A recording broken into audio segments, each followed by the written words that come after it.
Programa República. Apoio Cultural. Faculdades Integradas Pitágoras de Montes Claros. Fala, galera de casa, aumente o som, se acomode na poltrona, não troque de canal, porque o Programa República já está no ar.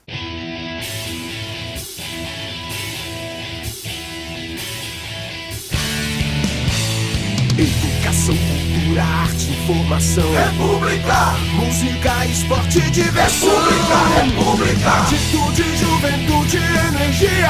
República! Ideia, movimento e ação. República!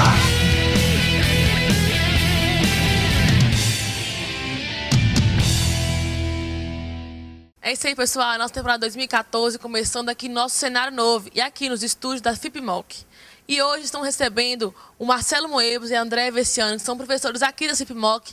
E o assunto de hoje vai ser muito bacana, né, André? É verdade, Rafaela. Hoje nós estamos recebendo aí convidados muito especiais. O programa, olha, eu tenho certeza que você vai adorar aí de casa. Mas nós também temos um outro convidado, olha, que você conhece muito bem aí. Você que está pelas noites de Montes Claros, com certeza já viu esse cara tocando, que é o meu brother Belviana, que vai fazer um som super bacana. E aí, Bel? Bacana, show de bola! Mas hoje os nossos assuntos são assuntos que realmente vão mexer com vocês. Nós vamos falar, começando no primeiro bloco, falando aí com os nossos convidados, com o Marcelo Moebos e com a Andréia Versiani, sobre um fato que aconteceu há 50 anos atrás. Há 50 anos atrás, exatamente no ano de 1964, aconteceu o golpe militar no Brasil. O Brasil era governado pelo João Goulart, né, um presidente eleito pelo povo. Em 1964, os militares resolveram tomar o poder no Brasil e ficaram mais de 20 anos no poder. Esse período, como foi esse período? Esse período foi bom? Esse período foi ruim? E é isso que a gente vai discutir aqui com os nossos convidados. Andréia Versiani, 50 anos do golpe militar. O que nós temos que comemorar neste sentido? Comemorar, vamos dizer assim, em outro sentido, né? Hoje existe todo um revisionismo em torno da questão do golpe de 1964, mas por qualquer ângulo que a gente o veja, eu acho que será sempre nefasto. Uma ditadura é um período negro na nossa história e foi a segunda experiência de uma ditadura dentro da República Brasileira.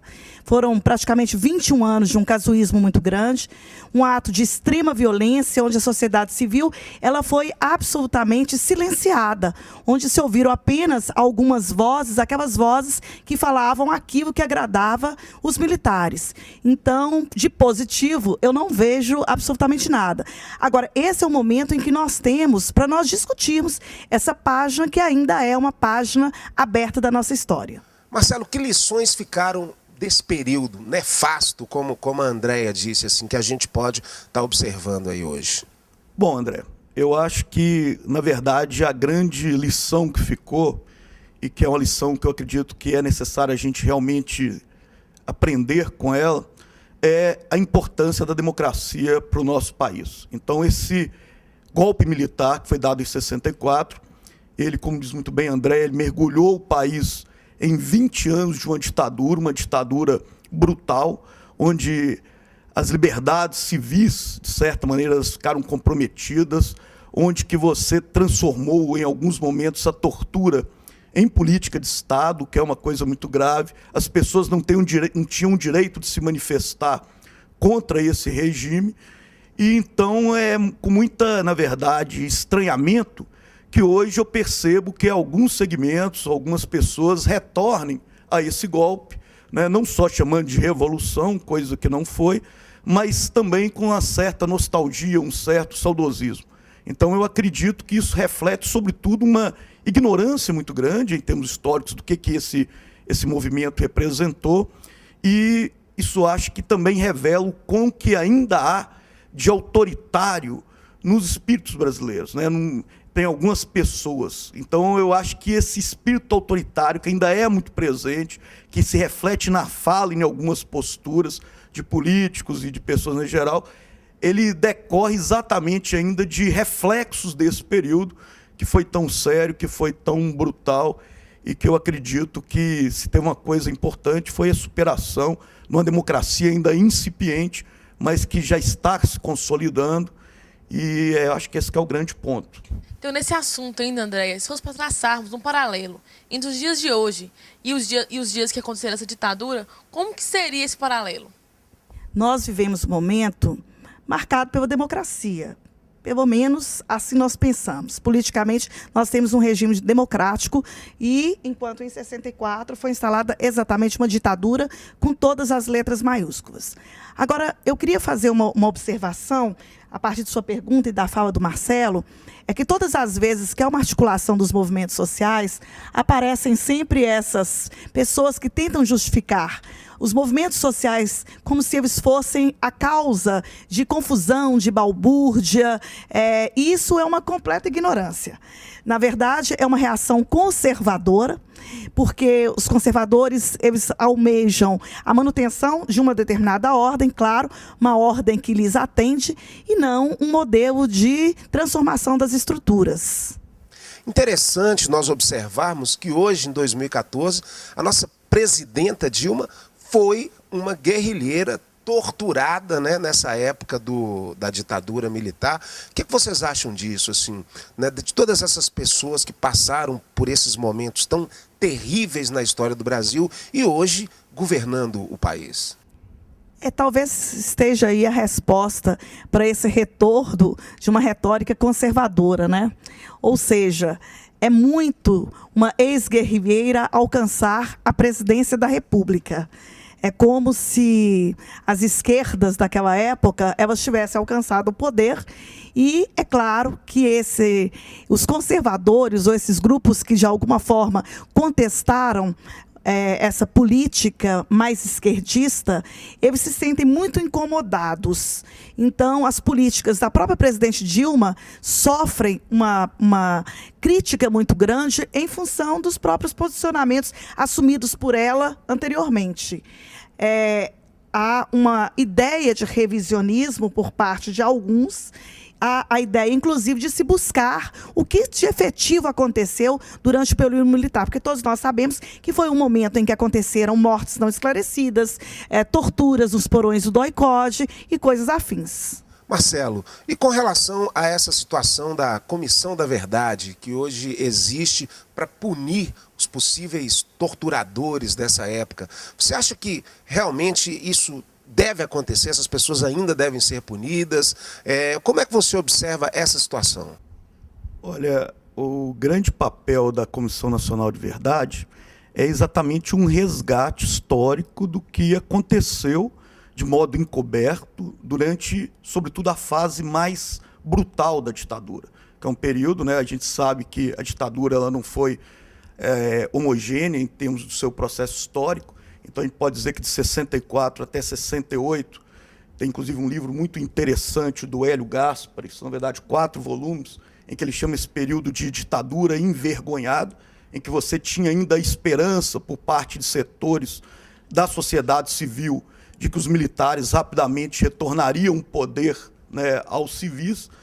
E, a partir de 68, a gente tem um momento onde que realmente a ditadura, como diz o próprio Hélio Gaspari, ela se tornou uma ditadura escancarada. Então, foi um regime realmente extremamente, né, opressor, onde foi usado todo um aparato repressivo do Estado de uma maneira brutal contra aqueles que eram considerados subversivos na época, né? Inclusive, a atual presidenta Dilma, né, ela foi vítima desse aparato naquele período. Então, como é algo que você não tem documentos oficiais, né, abertos que tratam disso, então a gente tem algumas tentativas de resgatar essa história.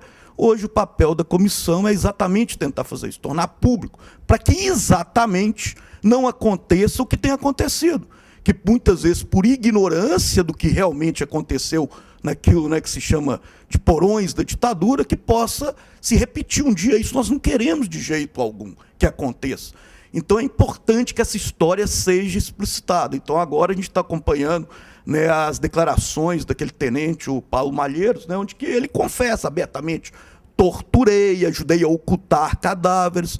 Então eu fico muito preocupado, né, exatamente com essa questão, quando, por exemplo, dia 22 agora, houve uma tentativa de reedição da famosa Marcha da Família com Deus pela Liberdade, né, que foi, de certa maneira, uma marcha com grande adesão popular, que aconteceu em 64, que, de certa maneira, foi o desencadeador do golpe, uma vez que foi naquele momento, a partir daquele momento, que os militares eles perceberam que havia um apoio, né, na sociedade civil para que fosse dado o golpe.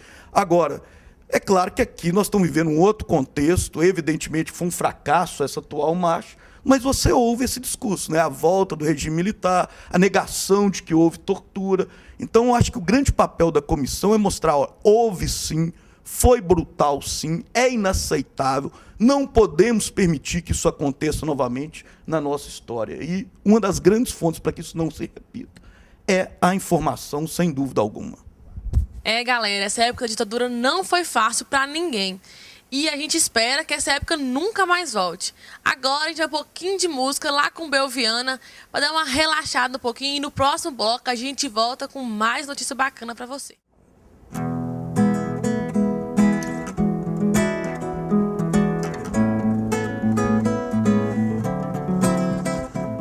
Subo nesse palco, minha alma cheira talco como bumbum de bebê, de bebê. Minha aura clara, só quem é clarividente pode ver, pode ver. Trago a minha banda, só quem sabe onde ela anda saberá lhe dar valor, dá valor. Vale quanto pesa pra quem preza o louco bumbum do tambor, do tambor. Fogo eterno pra afugentar, o inferno pra outro lugar. Fogo eterno pra consumir, o inferno fora daqui. Laraia, laia, laia, la, la, laia. Laraia, laia, laia, la, la, laia. Fora daqui. Laraia, laia, laia, la, la, laia. Pra outro lugar. Laraia, laia, laia, la, la, laia. Venho para a festa, sei que muitos têm na testa o Deus Sol como sinal, um sinal. Eu como devoto trago um cesto de alegrias de quintal, de quintal. Há também o cantar, o quem manda é Deus, a música pedindo pra deixar, derramar o bálsamo, fazer o canto, cantar o cantar, laraia. Fogo eterno pra afugentar, o inferno pra outro lugar. Fogo eterno pra consumir, o inferno. Programa República. Apoio Cultural. Faculdades Integradas Pitágoras de Montes Claros.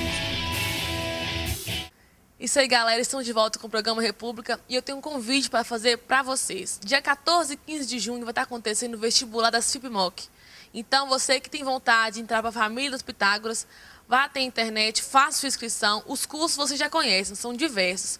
Então, galera, não fique de fora. Vão participar e vão entrar para a família FIPMOC. É isso aí, Rafa. 14 e 15 de junho, no meio da Copa do Mundo, é o vestibular FIPMOC, a melhor faculdade do norte de Minas. E você tem que fazer parte dessa história. E falando em Copa do Mundo, é exatamente esse o nosso assunto do segundo bloco. Tá chegando, né? A Copa do Mundo do Brasil chegando agora em junho e vai movimentar o país. Mas é isso que eu quero saber dos nossos convidados, do Marcelo Moebos e da Andréia Versiani. O Brasil é o país do futebol, o brasileiro é um apaixonado por futebol e toda a Copa do Mundo fora do Brasil é uma grande festa no dia dos jogos e tudo. O que é que vocês estão achando dessa Copa do Mundo, visto que nós temos aí, devido ao grande gasto que foi essa produção da Copa do Mundo, principalmente aí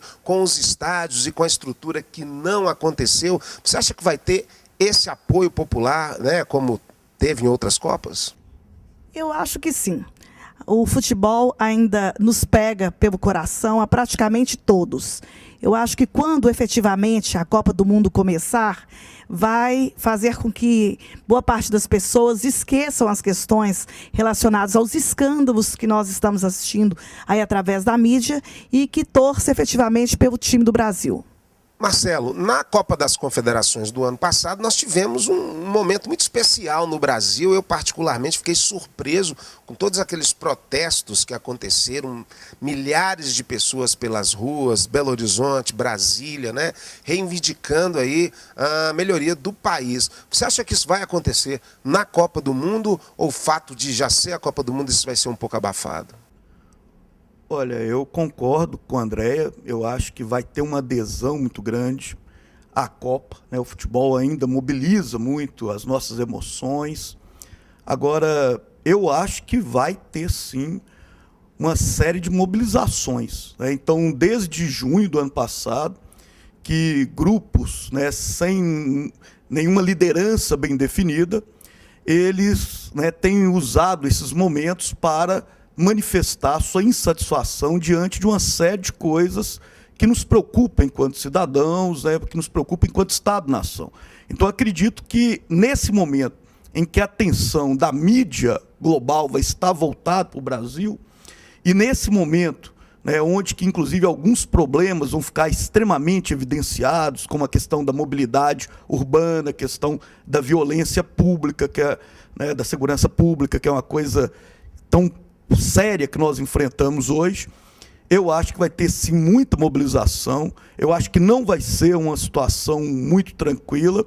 Eu só espero que não haja muita violência, né? Eu espero que essas manifestações, que o governo, sobretudo, que ele não use o aparato repressivo para que isso acabe transformando em cenas horríveis, como aconteceram há pouco tempo, e que tenha, assim, uma certa maturidade, o reconhecimento de que é um direito das pessoas se manifestar, né, e demonstrar seu descontentamento diante dessa série de coisas que nos dizem respeito hoje. Então, a gente espera que nossa seleção ganhe, né? Mas se caso a seleção brasileira não ganhar, André, o que você acha? Se essa questão vai estar influenciando na questão política do Brasil? Eu acho que sim. Lembrando que no primeiro bloco nós discutimos a respeito do governo militar e a vitória do Brasil na Copa de 1970 foi amplamente utilizada pelos militares dentro de uma propaganda ufanista. É claro que uma possível vitória do Brasil, e eu quero deixar claro que eu torço para que isso aconteça, independente das outras questões que estão no envolto, na polêmica em torno da Copa do Mundo, ela pode repercutir, sim, em resultados das eleições que nós temos esse ano. Marcelo, falando exatamente nesse segmento aí que a Andréia falou, né, com relação à política e à utilização de um evento, né, para propaganda política. Quando a Copa do Mundo o Brasil foi escolhido, né, para ser a sede da Copa do Mundo, havia muita promessa de realizações estruturais, urbanas, né, de uma melhoria muito grande dos serviços, e o que a gente observou é que nada disso aconteceu. Além disso, o superfaturamento na construção dos estádios, né, uma coisa que todo mundo, ficou notório para todo mundo, existe uma corrente muito contrária a isso aí. O que você acha dessa história? Olha, primeiro que eu acho que, assim, não é que nada aconteceu.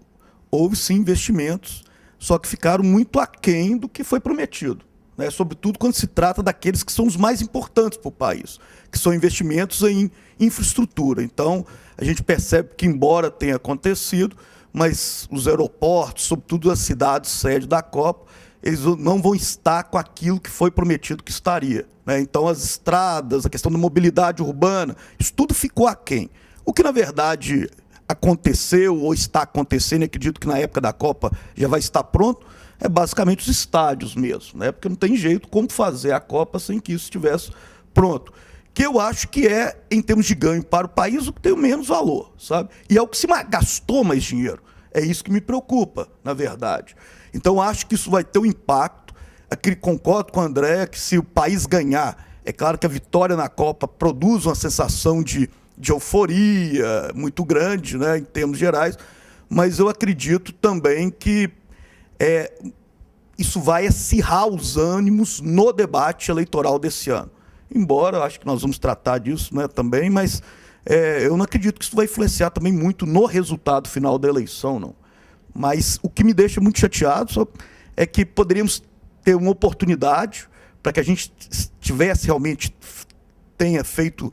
tivesse feito investimentos sérios em áreas que são fundamentais para o crescimento do país, e não foi feito, né? Ou foi feito muito aquém do que deveria ter sido feito. Deveríamos ter aí educação padrão FIFA e saúde também padrão FIFA. Mas agora nós vamos com Belviana para encerrar esse bloco. Belviana vai mandar um som para a gente. No terceiro bloco, nós vamos bater um papo com Belviana e nós ainda temos um assunto muito interessante para você aí. Não troque de canal. Vai de Belviana. Something in the way she moves attracts me like no other lover. Something in the way she woos me. I don't wanna leave her now. You know I believe in how. Somewhere in this mile she knows that I don't need no other lover. Something in her star that shows me I don't wanna leave her now.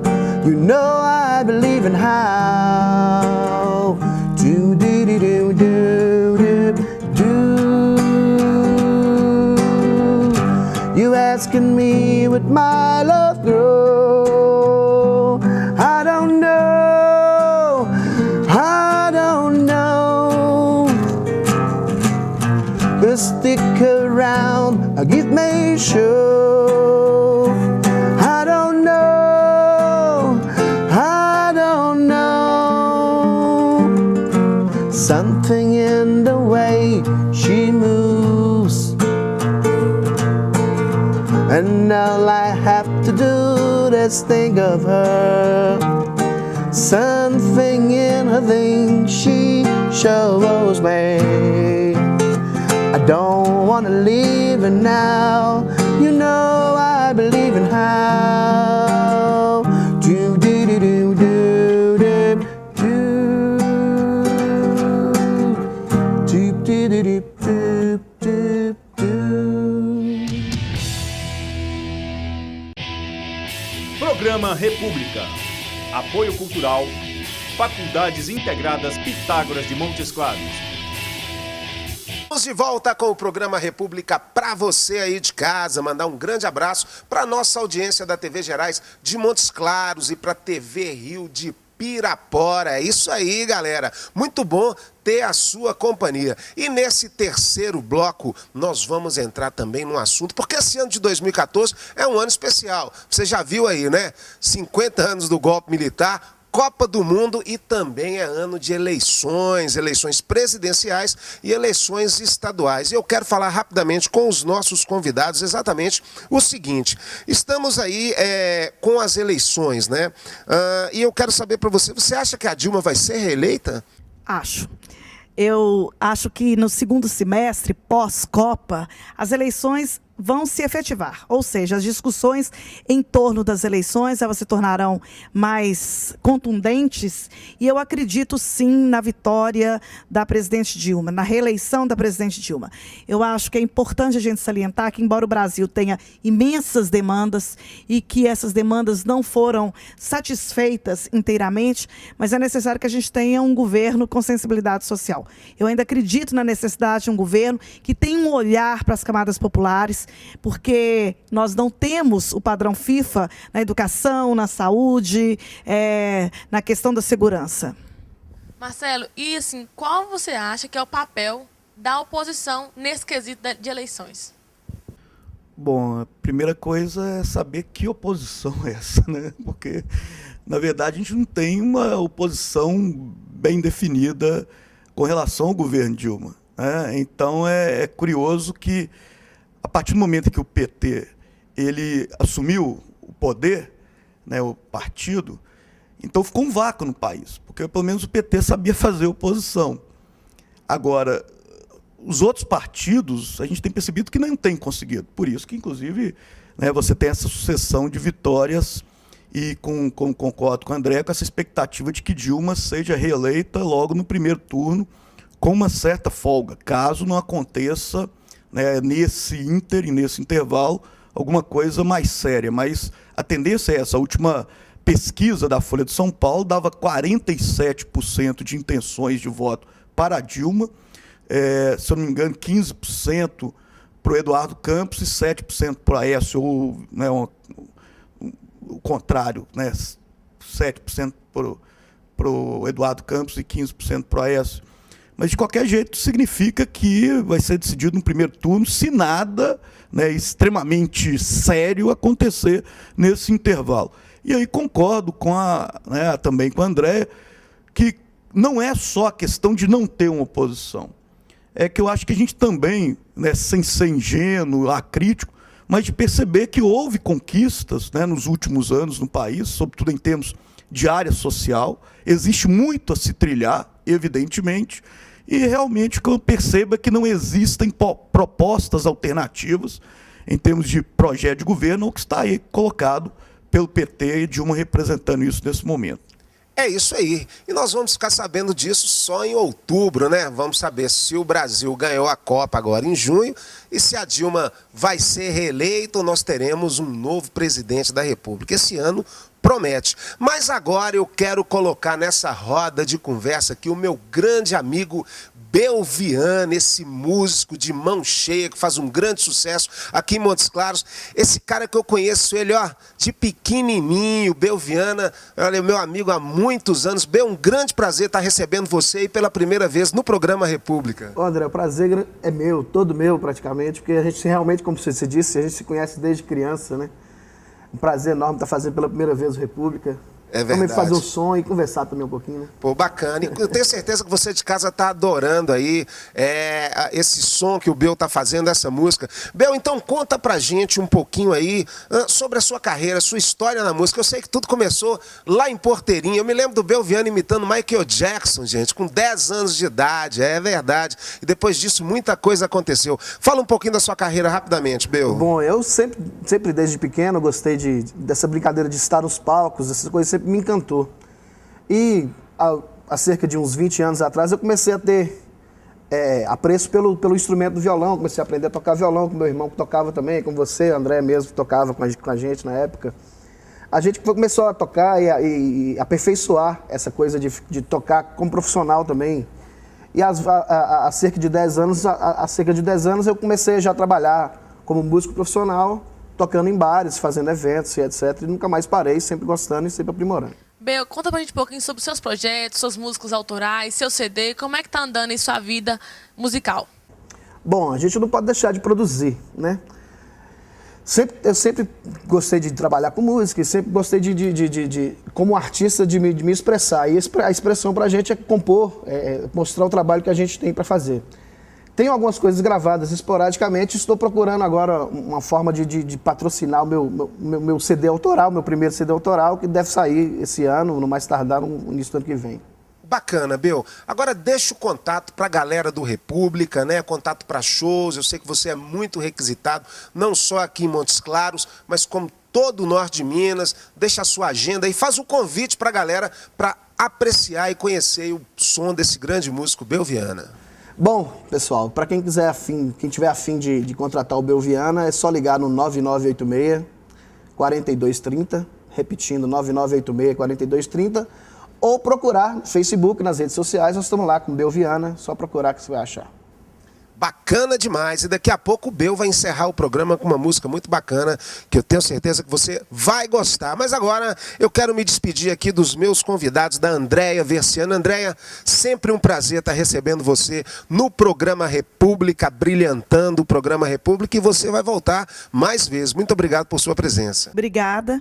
E é um prazer estar aqui no República com vocês, ainda mais com esses temas, que são temas importantes aí para todos nós. Bacana, André. A gente fica lisonjeado com sua presença. Marcelo, não Família República, também agradeço sua presença aqui e espero que sempre esteja voltando aqui para falar não só de assuntos bacanas como esse, mas de outros também. Agradeço a oportunidade, foi ótimo ter estado mais uma vez aqui na República e que realmente que esses assuntos a gente possa estar discutindo depois, com mais tempo ainda, né, trazendo outras questões. Foi um prazer.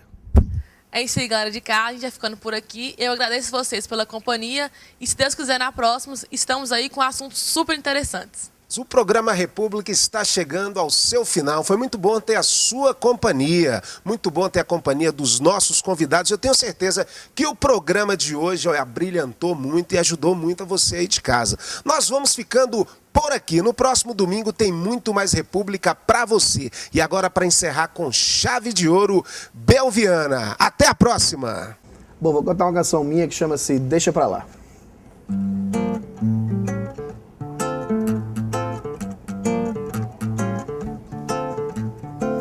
Vê se para com essa solidão, porque eu já não te entendo mais. O que resta do teu coração, que você já não vive em paz. Vê se presta um pouco de atenção, porque eu já não suporto ver esse romance de televisão igual a eu e você. Vem se curar no amor, deixa tudo pra trás. Vem que eu não te esquecerei mais. Amor, não tenha medo de sonhar. Corre, pega o trem na estação. Ainda há tempo pra tentar. Te espero todo verão. Te espero todo verão. Te espero todo verão. Vem se curar no amor, deixa tudo pra trás. Vem que eu não te esquecerei mais. Quando tem música, o programa virou história, né?